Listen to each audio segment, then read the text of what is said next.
नमस्कार, मी Shruti Rahul. News top 9 या बुलेटिनमध्ये आपलं स्वागत करते आहे. महत्त्वाच्या सगळ्या घडामोडींचा आढावा घ्यायचा सुरुवात करणार आहोत. राज्याच्या अनेक भागाला अवकाळीनं मोठा तडाखा दिलेला आहे. मोठं नुकसान शेती पिकांचं झालेलं आहे, त्याबाबतच्या बातम्यांनी. हिंगोलीत अवकाळी पावसामुळे शेतीचं प्रचंड नुकसान. वाई गोरक्षनाथ शिवारातील पपईची बाग भुईसपाट, शेतकऱ्याचं लाखो रुपयांचं नुकसान.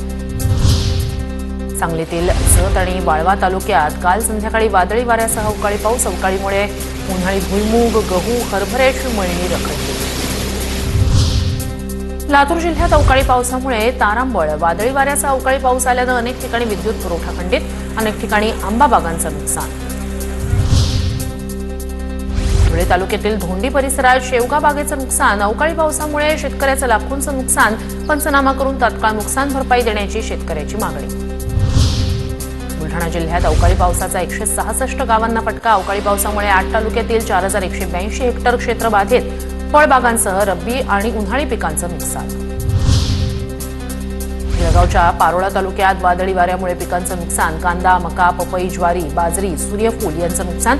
शेतकऱ्यांची नुकसान भरपाईची मागणी.